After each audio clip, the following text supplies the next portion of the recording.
2026 চনৰ বিধানসভা নিৰ্বাচনৰ দিন যিমানেই চুমু চাপি আহিব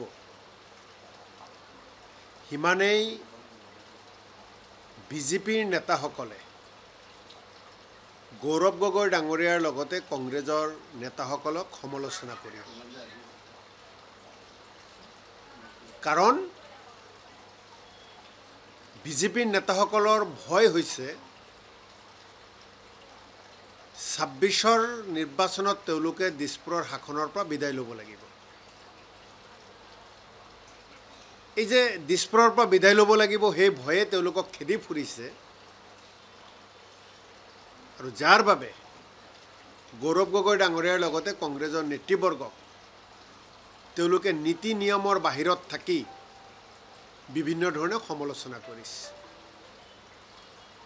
কংগ্ৰেছ দল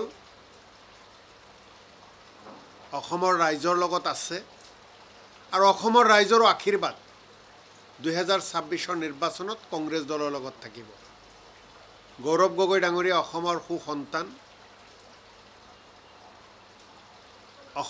অসমীয়া জাতিৰ কাৰণে ভাল সদায় চিন্তা কৰে আৰু অসমীয়া জাতিৰ ভৱিষ্যত উজ্জ্বল কৰাৰ কাৰণে গৌৰৱ গগৈ ডাঙৰীয়াই আপোচবিহীনভাৱে কাম কৰি যাব।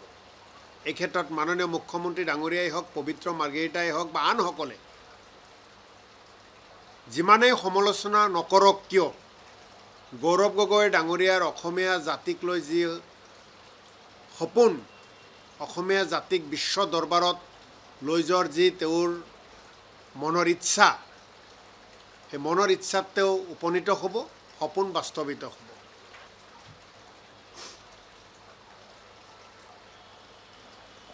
আৰু 10 ছেপ্টেম্বৰৰ কথাটো কৈছে যে এইটো এছআইটি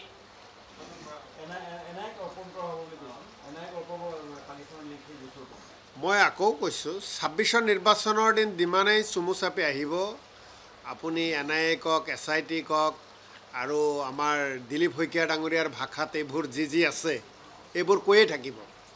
এইটো কংগ্ৰেছ দলে ভয় নকৰে, গৌৰৱ গগৈ ডাঙৰীয়াই ভয় নকৰে, কাৰণ অসমৰ ৰাইজৰ আশীৰ্বাদ কংগ্ৰেছ দলৰ লগত আছে, গৌৰৱ গগৈ ডাঙৰীয়াৰ লগত আছে।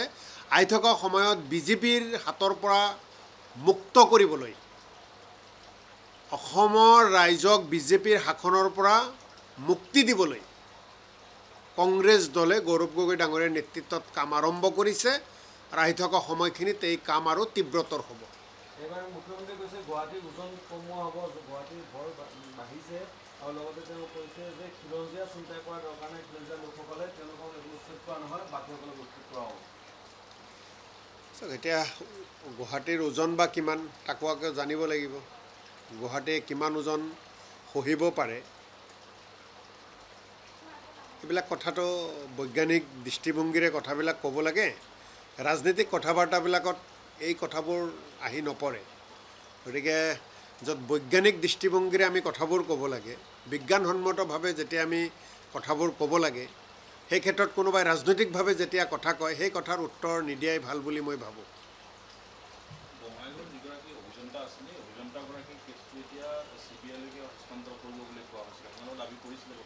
আমিতো আগৰ পৰাই দাবী কৰি আছোঁ CBIক দিব লাগে, CBIক দিব বুলি আজি ঘোষণা কৰিছে। কিন্তু জোনমণি ৰাভাৰ যি হত্যা হৈছিল, এই জোনমণি ৰাভাৰ হত্যাকাণ্ডৰ বিচাৰো কিন্তু CBIয়ে হাতত লৈছিল, তদন্তৰ ভাৰ লৈছিল CBIয়ে।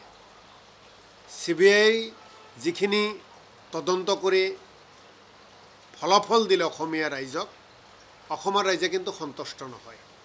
গতিকে জোনমণি ৰাভাৰ ক্ষেত্ৰত CBIৰ পৰা অসমবাসীয়ে বিচৰা ধৰণ একো নাপালে, এই ক্ষেত্ৰতো যাতে কনিষ্ঠ অভিযন্তাগৰাকীৰ ক্ষেত্ৰতো যাতে CBIৰ পৰা অসমৰ ৰাইজে ভাল ফল পায়, তাৰ কাৰণে আমি আশা কৰি থাকিলোঁ।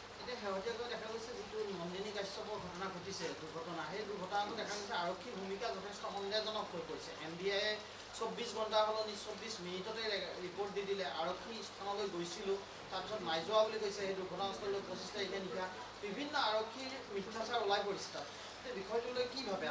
গুৱাহাটী মহানগৰখন যথেষ্ট ব্যস্ত মহানগৰ আৰু গুৱাহাটী মহানগৰত এটা দুৰ্ঘটনা হৈছে নিশা দুৰ্ঘটনা হৈছে ৰাতিপুৱালৈ পুলিচে নজনাৰ ভাও জুৰিছে গুৱাহাটীৰ ৰাজপথত নন্দিনী কাশ্যপৰ গাড়ীৰে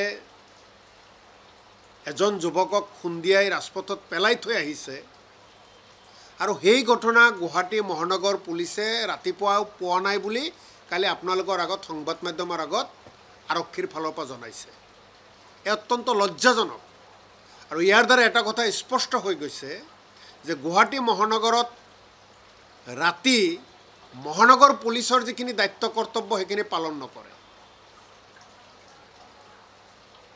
কেতিয়াও পালন নকৰে কাৰণ আমি জানো পেট্ৰলিং চলিব লাগে ৰাস্তাই পেট্ৰলিং হ'ব লাগে আৰু পেট্ৰলিং যেতিয়া চলি থাকিলেহেঁতেন সঁচাকৈ তেতিয়া কোনোবা মানুহ দুৰ্ঘটনাপতিত হৈছে কোনোবা মানুহ দুৰ্ঘটনা হৈ ৰাস্তাত পৰি আছে এই খবৰটো আৰক্ষীয়ে পালেহেঁতেন হয় আধা ঘণ্টা 1 ঘণ্টা দেৰিকৈ পালেহেঁতেন ক'বলগীয়া নাছিল তো গোটেই ৰাতিটোই নাজানে বুলি কৈছে আৰক্ষীয়ে এয়া মিথ্যাচাৰ ক'ৰবাত না ক'ৰবাত তেওঁলোকে জানে আৰু যদি নাজানে তেনেহ'লে আৰক্ষীৰে ব্যৰ্থতা আমি বিভিন্ন সময়ত দেখা পাওঁ যেতিয়া গুৱাহাটীত কেতিয়াবা অলপ বেছি দেৰিকৈ আমি ক'ৰবাৰ পৰা আহোঁ বা ক'ৰবাত যাব লগা হয় এই যে বালিৰ ট্ৰাকবোৰ আহে যে বালিৰ ট্ৰাক শিল বালি ভৰ্তি ট্ৰাক এইবিলাকৰ ক্ষেত্ৰত কিন্তু আৰক্ষী যথেষ্ট সচেতন এখনো ট্ৰাক তেনেকুৱা ট্ৰাক পাৰ হৈ যাব নোৱাৰে আৰক্ষীৰ দেখাদেখি হয় এই ট্ৰাকৰ লগত